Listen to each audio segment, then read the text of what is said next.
I'm Al McFarlane. Welcome to The Conversation with Al McFarlane. Today is Friday, January 27th, 2023. I'm glad to be here and glad to have you along as well. And I want to begin, as I am going to be doing for the immediate future, by inviting you to support, to join, to share, to help bring our people together in this important conversation every day and every Friday. Friday, we call it the Healing Circle. We focus on mental health, whole body health, our environmental health, the proposition of living fulfilled and rewarding lives in community with each other. And so what I want you to do is, number one, let people know that we're live right now. Send a text message or share this to your networks. And then I'd like for you to subscribe. We want to build our subscription base in this program, primarily at the Insight YouTube channel. Build it from around 200 plus right now to 1,000. So will you help us do that? I'm inviting you, I'm asking you to help by your subscribing at the Insight News channel on YouTube and sending a message, a note to your friends, your contacts, inviting them to check us out, to subscribe, and let's grow this community, grow this conversation. Well, I want to begin by doing what we're calling the hot topics. And one of the hot topics today in the community is the success over in St. Paul at the state legislature in the passing at the Senate anyway of the Crown Act and of Juneteenth as a holiday. Minnesota Senate yesterday, and we always owe our leadership respect for our brother, President of the Senate, Bobby Joe Champion. Well, we reported earlier in the week, and you can find the story actually on our Insight News website. We reported that on the 26th, the Senate took up the Crown Act and the Juneteenth state holiday bill. The Crown Act, authored by Senator Bobby Joe Champion, who serves my district here in North Minneapolis, a DFLer, and co-authored by Senator Mary Kunish from New Brighton, Senator Zainab Mohammed from Minneapolis, Senator Ron Latz from St. Louis Park, and Senator Erin May Quaid, Apple Valley, prohibits discrimination based on hairstyles and hair textures. Important because we know, often unsaid, judgment is passed on how we present to other people. And if we're not conforming to their idea of what is appropriate, what is right, what is beautiful, then without ever speaking a word, we are at a point of continued marginalization or disqualification. And this bill looks at that as a real and lived experience of our people and as an antidote by making it illegal that they discriminate on our people because of hairstyle and hair texture. Therefore, it's called the Crown Act that passed yesterday in the Senate. The Senate also passed the Juneteenth state holiday bill, authored again by Bobby Joe Champion, Senator John Marty, Senator Omar Fateh, and it recognizes Juneteenth as a state holiday in Minnesota. So kudos to Senator Champion, Senate President Bobby Joe Champion, and kudos to the colleagues and legislatures. We'll see that and hope that those bills get to the governor's desk. We think that's progress. We wanted today to focus a lot on the question of police brutality. On my mind and everybody else's mind is this question of policing, and it's really at a different level now because of what happened in Memphis. But let me, before I go into that, talk about this idea of modern day policing, what it is. And I've got a screen that I can pull up that you can see called The Origins of Modern Day Policing. And it's an article that you can find at the NAACP.org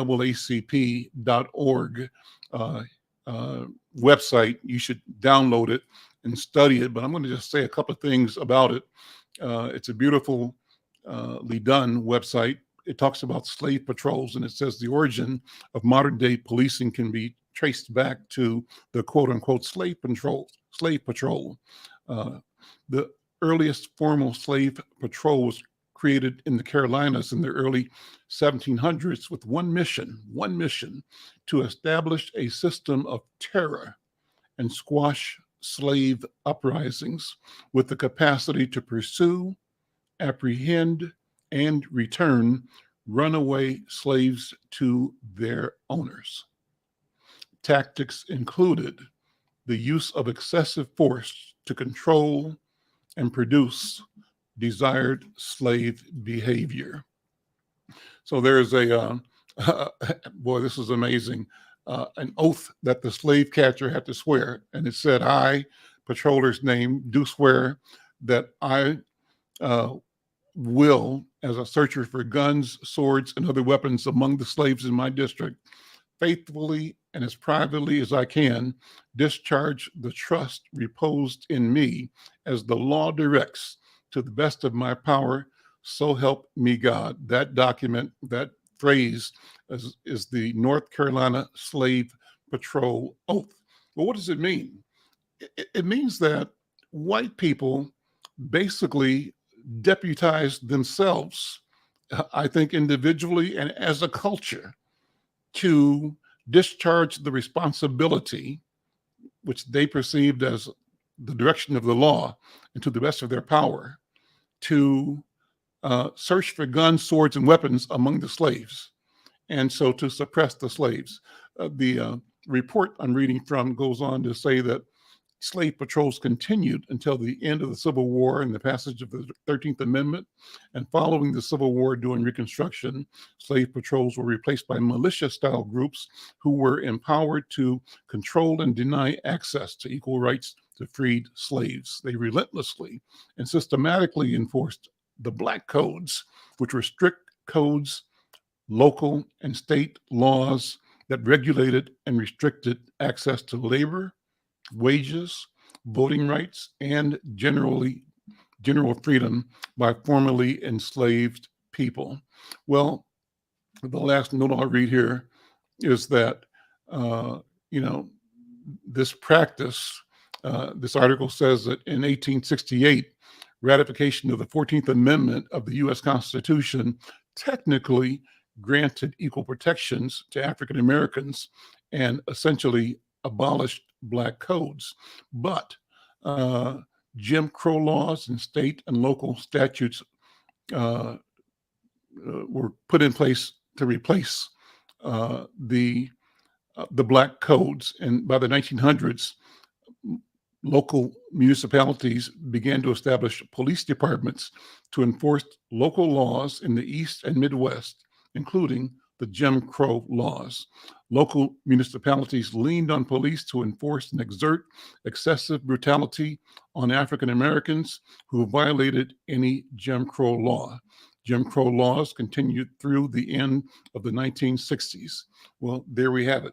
So, we've heard this in our discussions, but now we've got a document that lets us examine this history, the origins of modern day policing. And what I'm reading and taking from this is that the system that we know as policing today was created to manage and control, to suppress, and to, those words really are the words that apply, but to manage and control Black people, Black bodies. Well, let me now go to bring our team and our guest in for the program today. And Dr. B is here. Dr. B, good afternoon. Welcome. Dr. Oliver Williams is here. And we've got one more guest who's joined that who's joining us from DC, and that's Roy Lewis, a photographer extraordinaire who does a lot of work on the national scene covering the Black community. But Dr. B, I wanted to start with you sort of sharing with our viewers today how we operate in the Healing Circle on every Friday. You're muted. Yeah. Are you talking to me now? There we go. Thank you so much. This is Dr. B. And I'm happy to be here again, opening up our Healing Circle. And I think the evidence of the need for healing has already been presented by the things you just read in terms of how policing has been established in our communities. So we always start by using the traditional strengths of our people as African people. And what we do is we convene in circles. And the circle that we are in, although it is not personal, that it's electronically developed and virtual, it still represents our connection to one another. And as Black folks in the circle, the reason we convene in a circle is because in a circle, everyone has equal value, equal power, and equal access to the center, which is the space of power in the circle. And so we convene in a circle. In addition to the circle, we acknowledge our elders who give us voice and wisdom, as Brother McFarlane has just done, to give us a chance to have a reaction, not just from our heads, but from our hearts. So in that circle, it is not hierarchical, it is equal. And in that circle, we honor our elders because they have more wisdom. But we also honor our elders because they're closest to our ancestors. And we honor our ancestors because they're closest to our Creator. So in this circle is a lineage of respect and honor for where we came from so that we can determine where we're going. We also, in the circle, use the rule of African people, which is not chaotic, that is very, very respectful and very organized. And in that organization, we use a virtual talking stick. So whoever needs the stick to have voice, they ask for it. Otherwise, the talking stick goes from one person to the next so that we can share our ideas, our reflections, and our opinions. So today, as we talk about policing and the sad and terrible experience of what happened to Tyre Nichols, we go into a deeper place of connecting with our ancestors, our Creator, our elders, and each other as we move into this circle. So that's what we do in the talking circle. And with that, I'll begin by passing the talking stick to Brother Al McFarlane. Thank you, Dr. B. Well, let me continue on this discussion about the question of policing and violence. And I want to share with you some notes that come out of a recent article in the New York Times. It's a timeline of events in the death of Tyre Nichols. And just to put our conversation in context here, the article says that Mr. Nichols was pulled over by the Memphis police, could have been Minneapolis police, right? By the Memphis police on the evening of January 7th, and he died 3 days later. And 5 officers were charged with his murder on Thursday. The death of Tyre Nichols has provoked outrage and prompted state and federal investigations in the weeks since Mr. Nichols, a 29-year-old Black man, died after being pulled over by the police in Memphis. And I'll paraphrase. It says his lawyers said video footage has yet to be publicly released. This is as of an article updated today at 11:50 a.m. Eastern time, so just moments ago. And they're saying the video footage that has yet to be public release shows that he was beaten by police officers for 3 minutes during the traffic stop. And the lawyer said he was a human piñata. I think that's the right word for those officers. Not only was this violent, it was savage. So here's the timeline. 8:30 p.m., stopped by the police on suspicion of reckless driving. They said that initially a confrontation occurred as they approached his vehicle. Then on January, they also said there was another confrontation as officers arrested him and that an ambulance was called after he complained of shortness of breath. Okay. Then on January 10th, the Tennessee Bureau of Investigation announced that he had, quote unquote, succumbed to his injuries and died. On January 14th, the family held a memorial event and released a balloon in his honor, according to the Commercial Appeal, a Memphis newspaper. And supporters held a protest at the nearby police precinct. On the 15th, January 15th, the department announced that an internal administrative investigation was underway. On the 16th, the family retained famous civil rights attorney Ben Crump to represent their family. On the 18th, the Justice Department, the U.S. Justice Department, announced that it's opening a civil rights case investigation into Mr. Nichols' death. And then on the 20th, January 20th, the police said that 5 officers had violated the department policies in connection with Mr. Nichols' death, and that all 5 of the officers were fired. That's on the 20th. The 23rd, the family saw the body camera footage. Mother was unable to watch it, called it disgusting. On the 24th, the autopsy showed that he suffered extensive bleeding caused by a severe beating. And on the 25th, Police Chief Saralyn Davis condemned those officers in a statement.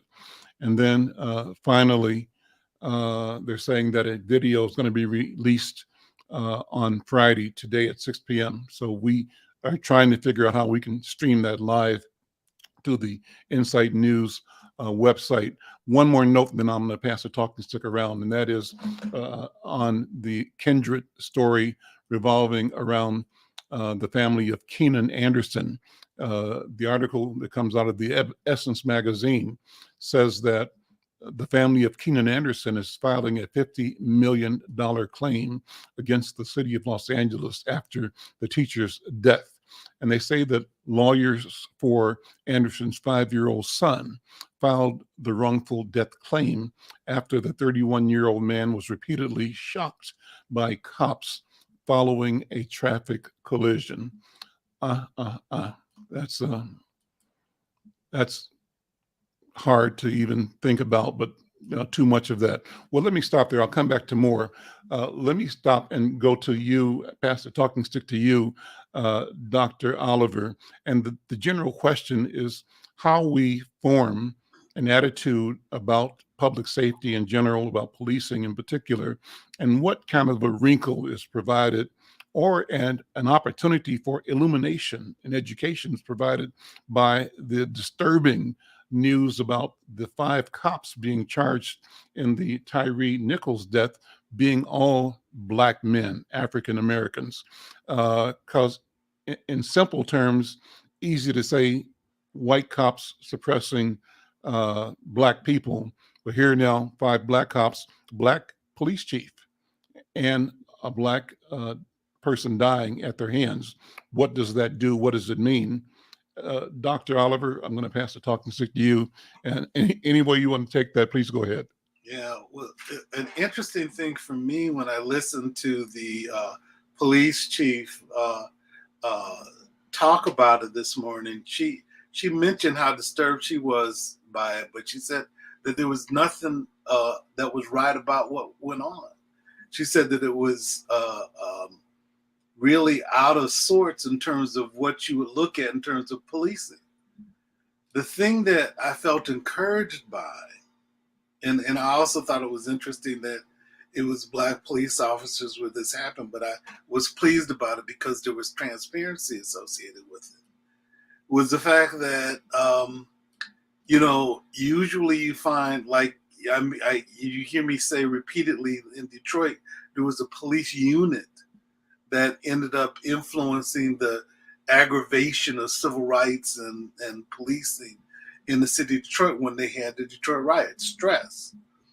There was a police unit in Memphis that ended up having some influence about what went on when they stopped him. It was supposed to be a traffic violation, but they also said that there was no evidence that he had done anything wrong. so so the thing that I felt initially was the fact that they said that when they reported on it, they said usually the community in Memphis would have to almost beg for it before they would get the information to talk about it and to be familiar with it. Now, even though they haven't gotten the videos yet, they said that the fact that the video is coming out and they're not having to push quite as hard for it is different. That they don't have to beg for it is different. That they're charging the police, out front is different.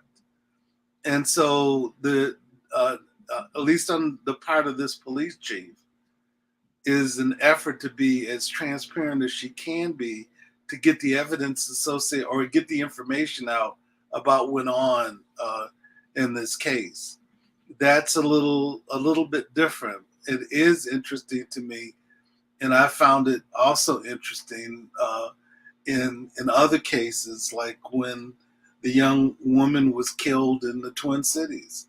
The fact that when they had the African police officer that did it, they came out kind of quick. Mm-hmm. And to me, when you do the right thing, I don't think there's anything wrong in any wrong time to be transparent and open and to try to get the information out. But it is interesting to me that in several other occasions you see people and see the administration reluctant to be as transparent as they are currently. So I feel better about that. That you got the information out, but it's still intensely problematic for the families, and where they have a hard time not only seeing it but recovering from it.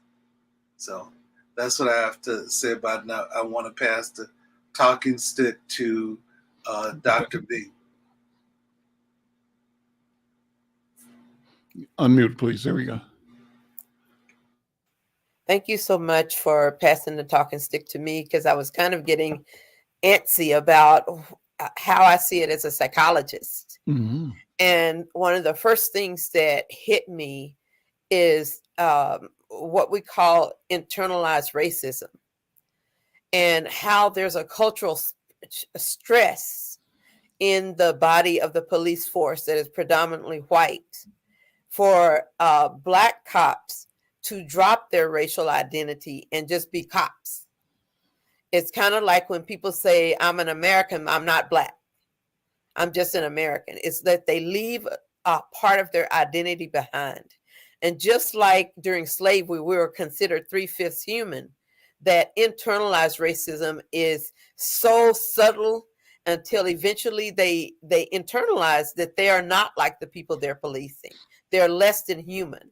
And I think about the fact that the young man was beaten by 5 policemen 3 times.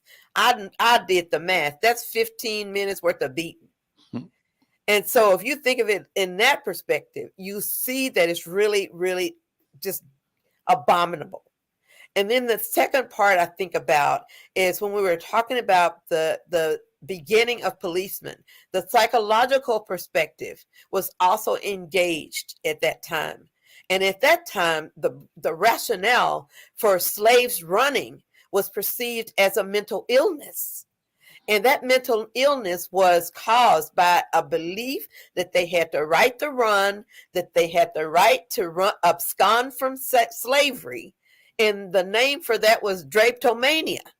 So it was perceived to be a mental illness if you ran. And so the police were coming to get somebody who was mentally ill because they didn't know they belonged on the plantation. And the idea of the thought of being free was caused according to the literature, it was caused by the belief that the slave owners treated those particular slaves as if they were human or equal. They treated them as if they worked on the plantation, not that they were slaves. They treated them more human than other ones. other slave owners. So then that gave them the right to have the core piece behind our humanity, which is the idea that we were born to be free. So with that, I'd like to go ahead back into the circle and wonder if we can pass the talking stick to Brother Ray. Brother Roy, let me do this first, Dr. B, and I'll pass it to Brother Roy. Roy, I wanted you to think about two things. One is your role as a documenter, as a journalist, as a photographer.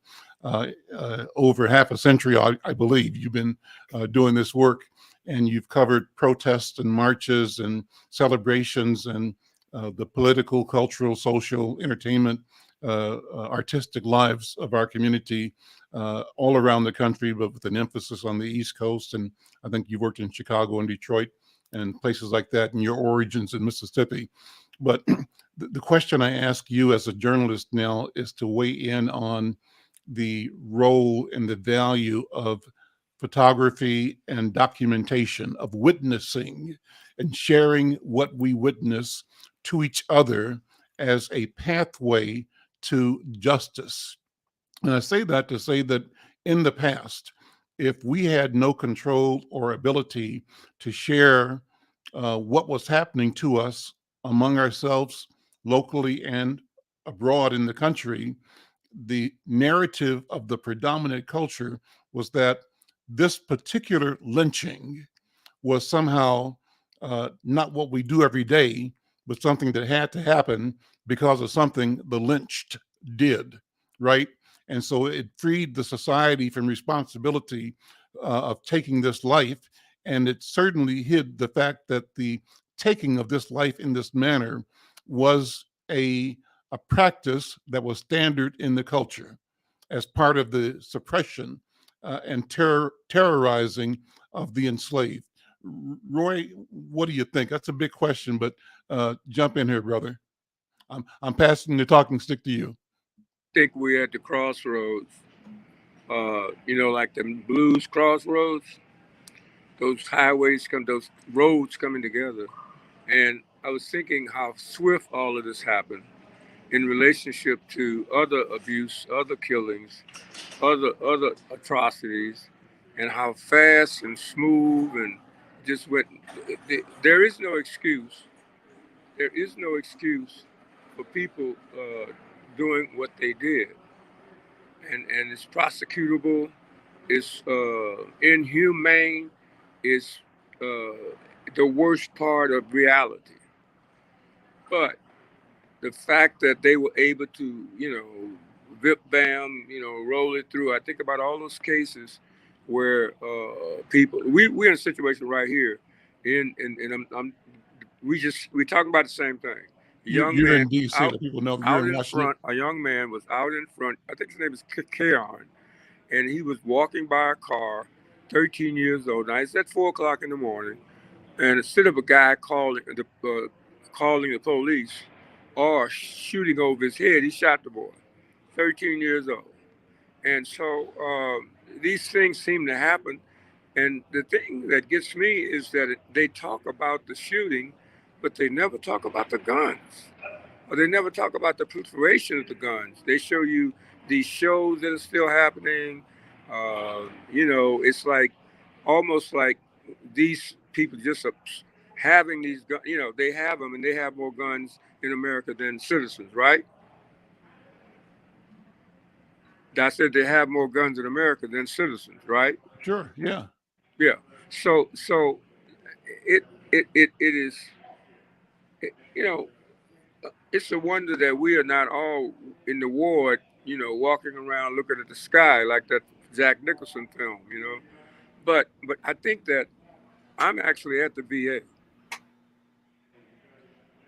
getting some medicine because I covered the Martin Luther King March, and photography is a very stressful job.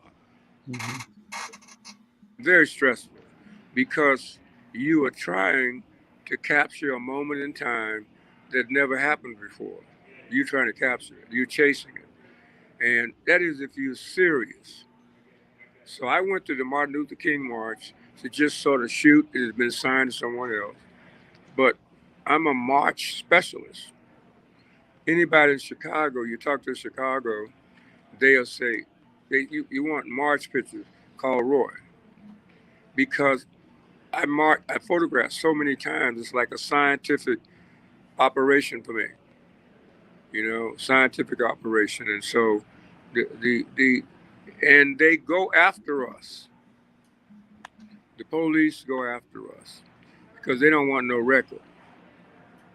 At State and Madison, Dick Gregory used to march every day to get one woman, Miss Green, off the education board. He would go out on at night and do his, then come back in and march every day. And so the march is a tool.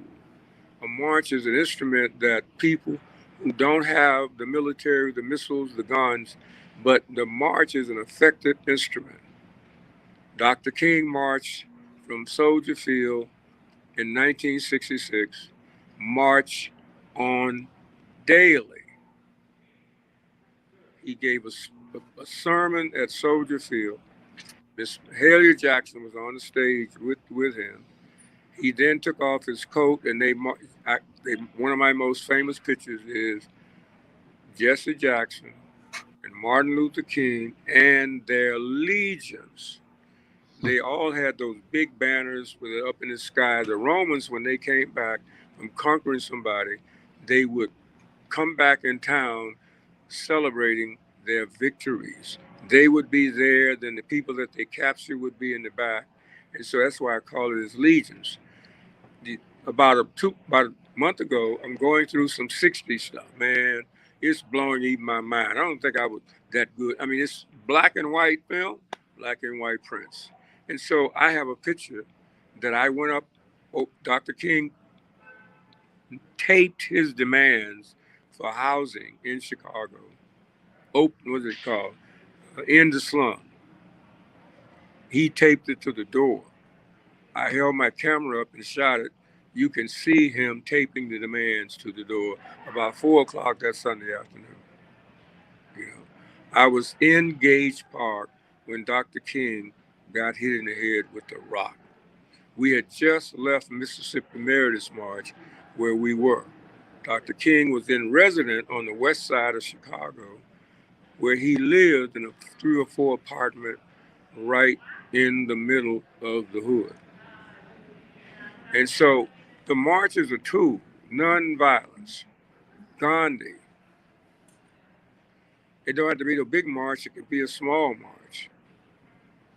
When the people on the west side were rioting and the National Guard was out, Dr. King was upstairs in his bedroom negotiating with the West Side gang. The West Side gang. And he's sitting there trying to get them to stop, don't go out and kill. He's sitting there. And so I've been in the middle of so many things because that picture that I just described to you, no one has ever seen it. No one but me. Go ahead. I hear you. Go ahead. Keep going. So anyway, the second part of this is the mayor's National Mayors Conference that just ended with all these mayors from everywhere. The mayor from Jackson told me, first thing I walked up to him and hugged him. I knew his dad. I said, Doc, what about the water? He said, well, Doc, we just got 800 million. He said, all of it came from outside. So now you say 800 million, they're going to be able to do something because the state officials have been blocking and making it hard for them to do anything. They're going to be able to do a lot. They're going to be able to do a lot. Yeah, they're going to be able to do a lot with that 800 million. You got the 19-year-old from Louisiana, a mayor, 19 years old. I photographed him. And then you have the Little Rock mayor, then Baltimore mayor. And so I'm talking to my magazine about time, about featuring these mayors, because as one of the president of National is from Miami, but the guy who I guess he's the chairman of the board or whatever. He called and said, "Come on out here, President." And so, my first going to a plenary session, I'm covering it, just covering it. They're having a big to do. So, see this cap right here? This cap right here, I've had it for quite a while. So I came in with this cap on. The place was full. It was like a luncheon in a ballroom setting. And I didn't walk in there like I just walked down, went through the mayor. Can you imagine a mayor from some of those cities in the South? Are they coming again? Is the USCT in the house? You know, and you say, well, why would you do that? It's a effect. It's a military effect. Shock and awe. Chaka Khan did it. You know, not Chaka Khan, but I'm sorry, Zulu. Chaka Zulu. Okay. All right. Chaka Zulu would sacrifice 50 men to see where the fire was coming from. They are still teaching him at West Point. But they don't tell our people that. They don't tell our young people that these guys did what they did. And why do you keep your history from your people, from them? You don't want them to feel the power of the history. I tell people, look at here. You're messing with all of my people all the way back to the beginning of time. Now, that'll put some fear in you. See, because we haven't studied too much about the power of the ancestors. Roy, let me take it from there. Let me take it from there because I want to Go keep ahead. the comment. And I know you've got some work you're doing at the VA, so I thank you for joining. I'm finished with the VA. I'm just waiting on my medicine. Great. Okay. Well, thank you for being there. But Dr. B, let me ask you and Dr. Oliver to jump in. Again, thanks to Roy for that perspective as a working journalist and on the need and the power of our own ability to document what is going on and to tell our story, to give our own analysis and not depend on the official story of the others, because their story serves their power interest, and their power interest as they perceive it is the continued suppression of the threat, and they call us the threat. Dr. B, I'm gonna pass the talk and stick back to you. How do we understand all of this? How do we absorb and make something meaningful for our own freedom and liberation, both out of the circumstance and out of the knowledge we have now that we might not have had the way we have it now? That's a big question. I'm happy to answer as much as I know, but I'm in this space where I keep remembering I am because we are. And if our children, as young as they can be, start understanding our interdependency, that our survival depends on our interdependency of each other, and that our job on this planet is not about me, it's always about we. Always. And so one of the problems that I see with this is that part of the, not just the policing as a system, but part of the white dominant system is about their superiority and our inferiority. And the way Black folks get pulled into that system is we are told, oh, you're not like other Black folks, you don't steal. Oh, you're not like other Black folks, you're smart, you're so articulate. You're not like other Black folks. They are law breaking and you're law abiding. You are the law. And that psychological acrobatics that requires us to separate ourselves from our own humanity, separate ourselves from our own community, comes as a backlash when you are a person of color in a predominantly white system. I call it the fly in the buttermilk syndrome. They can see your errors and they can see your successes. In the fly in the buttermilk syndrome, your errors are exaggerated and your successes are minimized or marginalized. And I just keep going back to what in the heck was in the minds of those 5 Black officers and how they didn't put each other in check, that they were totally buying into it. There are issues we call bystander behaviors. There are issues we call conformity, where people will look at somebody doing it and you might as well join it because you can't be left out of the group by saying, no, we shouldn't be doing this.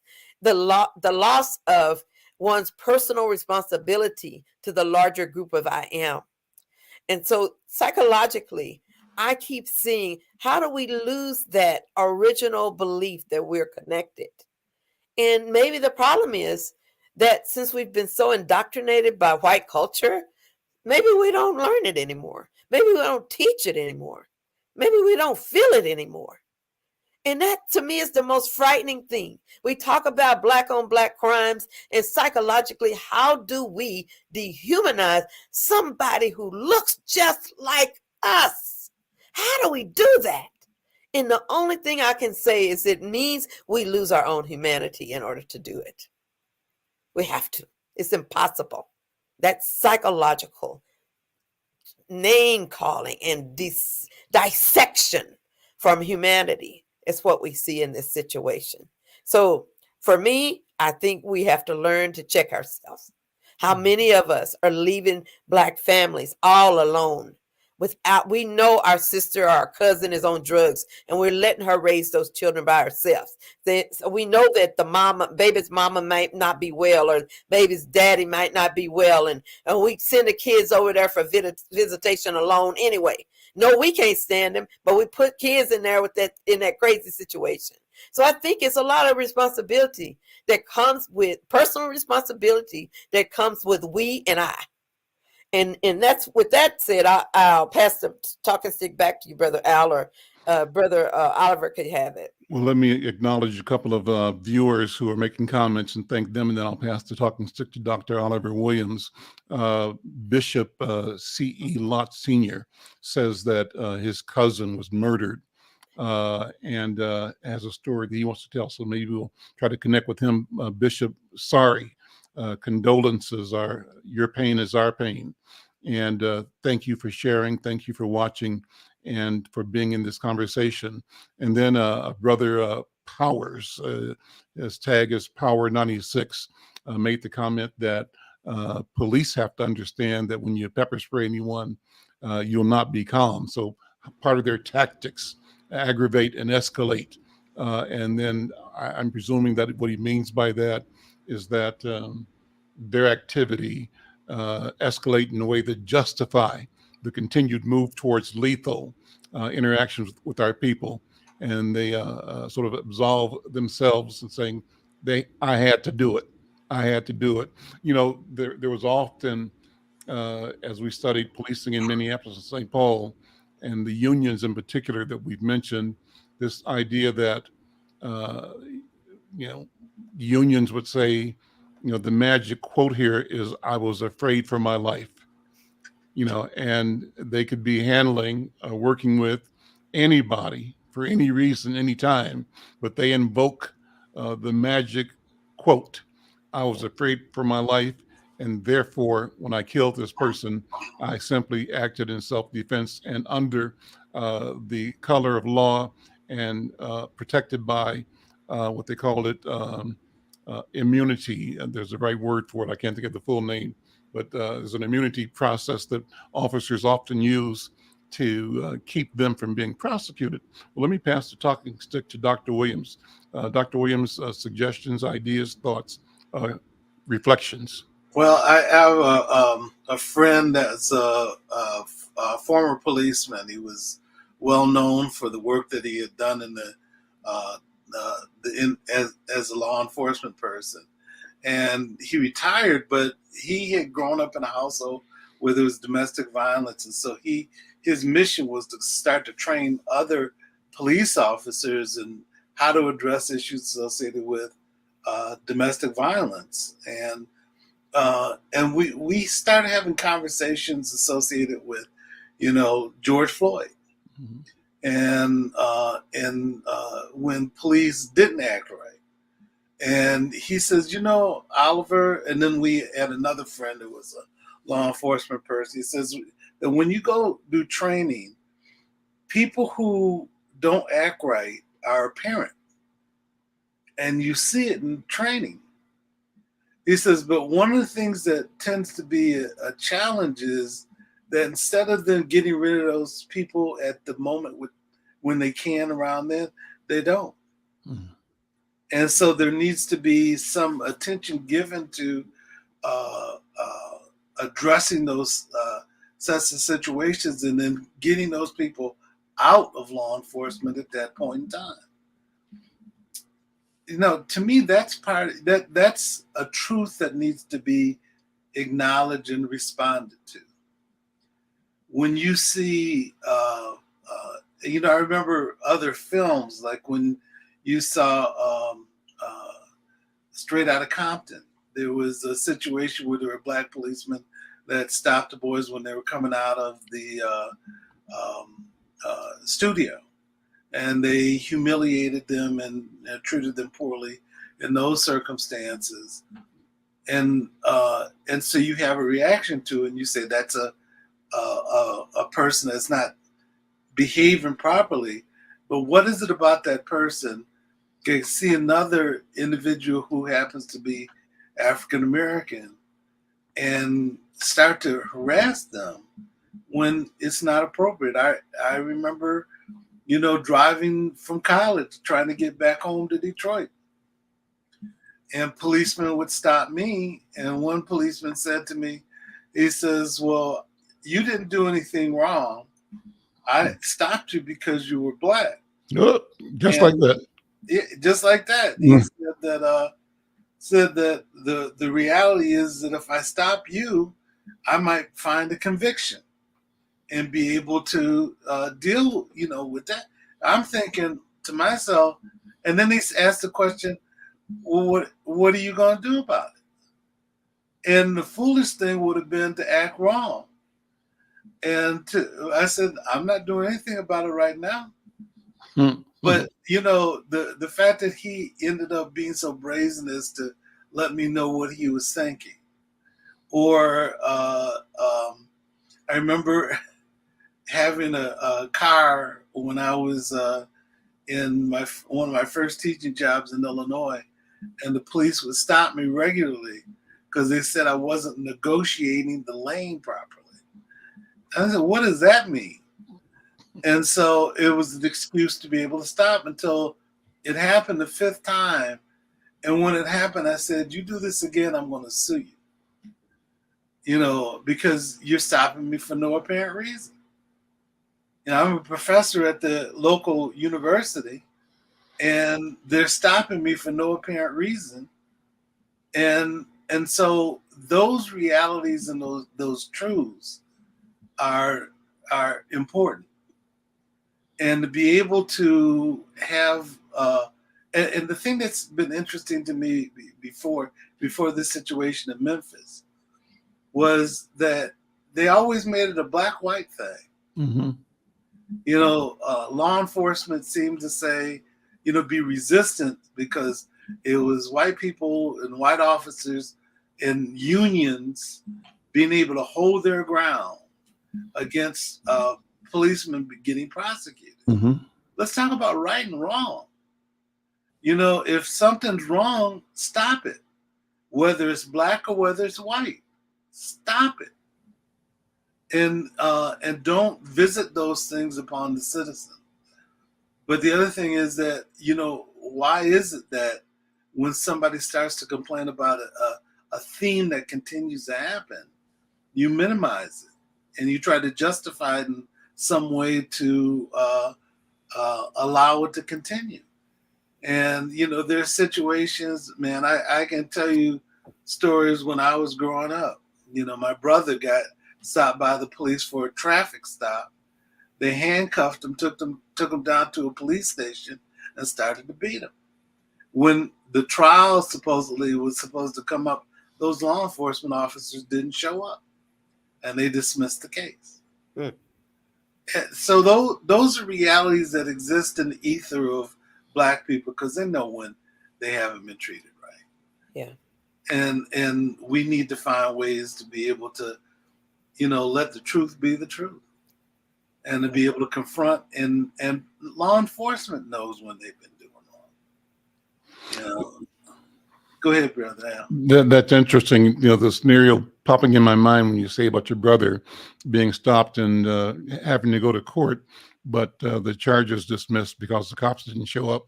But if your brother didn't show up, there'd be more charges on him.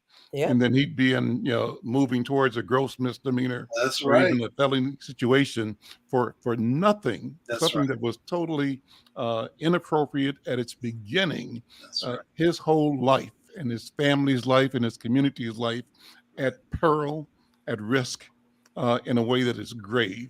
That's And right. so that's part of this whole condition that I wanted us to talk about. And Dr. B, I'll come back to you and Dr. Oliver Williams again on this. So I think we have said, and others are saying, it's kind of amazing how swift the machinery is moving to grab these black cops, and some are being skeptical, saying, see how fast they move, when it's black people that are at fault. The same, I think, you made reference to when the Somali officer in Minneapolis killed Christine Damon, I think it was a woman from Australia who was killed by the Somali officer Noor. Well, and then on the other hand, on this show a few weeks ago, I think I was interviewing somebody about a case in Memphis where the Memphis police were slow walking and dragging their feet on prosecuting a white young person who didn't kill, but almost killed somebody black, right? And all the evidence showed the guilt at the white person, and the cops were showing an extreme care for the comfort of the accused, the white guy. So there's that double standard there. So, but back to the case of the 5 black officers being brought swiftly. On the one hand, there is that disparity, but on the other hand, this is demonstrating what should be happening in all of the cases all of the time. That's And right. so I think we don't need to decry the fact that they may be moving at breakneck speed. Right. We should say, okay, if that's what it is, let it be breakneck speed on every other case. And I think that was kind of the story behind the financial impact and outflows of the George Floyd case, because Christine Diamond's family, I think, was awarded $20 million. Yep. And in history, the awards for police misconduct against black people have been 100,000, 200,000, maybe $1 million, maybe $1.2 million, but never something in the millions like the white lady, the value of her life. So the question becomes, if you value that life, and you should, then you must also value George Floyd's life. And you must also value the life of Keenan Anderson. I'll take one more minute here. I got a note pulled up, a story by Melissa Noel, saying that attorneys representing the 5-year-old son of Keenan Anderson, who died after being repeatedly tased by the Los Angeles police following a traffic collision, filed a $50 million claim against the city, according to the Associated Press. And it says that the claim is the first step needed to file a lawsuit against the city for wrongful death and civil rights violations, because he was restrained and shocked 6 times with the taser in less than 1 minute on January 3rd. There's a quote that says, from an attorney, saying, if you taser someone with 50,000 watts of electrical energy 6 times, is there really any wonder that moments later his heart will begin to flutter? Is there any wonder why 4 hours later his heart could no longer withstand the pressure from that taser and gave up, leaving this 5-year-old boy fatherless in the wake of that incident? And so the charge they're making is for $35 million for Anderson's son and $15 million for Anderson's estate, because they charge the city failed to properly train the involved officers. The word in the Christine Damon Award was that their attorneys wanted, what was the right word for it? Transformative. A transformative settlement, transformative for not only the estate, but also for the city to recognize how serious this is. And I think the George Floyd Award was also therefore transformative. And if that trend continues, you know, pretty soon, the continued murder of Black people at the whim of white law enforcement or law enforcement could be Black, still Yeah. operating out of a sense of white supremacy because they've divided themselves, Dr. B, from their Blackness and decided that they are the people in blue, Right. and do what they perceive the prerogative of the people in blue is to do. Let me stop there, Dr. B. I'm gonna pass it back to you. Well, thank you so much. First, I want to make sure that we commend. We only have 2 minutes. We commend Chief Police Carolyn C.J. Davis for showing her courageous leadership. And my only statement as we get ready to get off the air is that we need to take to heart that what we think affects how we feel, and how we feel affects how we behave. So we need to see a change, a transformative change in the thoughts, feelings, and behaviors of our police officers or anybody in power in these systems. And with that, I'll pass it back to you, Brother Al, and you can quickly get it from Dr. Oliver and get it back to close us up. Final comment, Dr. Oliver. We've got 1 minute. Well, I just think right is right, and we have to try to figure out how to make it right all the time. That's real simple and real clear. I think that's a way to end the program today. That's a mic drop. So listen, this is a conversation we do every day, and the Healing Circle every Friday. If you're listening, we thank you for listening. Thank you for your comments. Please like, share, and subscribe. Be part of this conversation. It's going to grow, and we think it'll provide value to you and to us as a community. I'm Al McFarlane. This is The Conversation with Al McFarlane. We'll see you next time.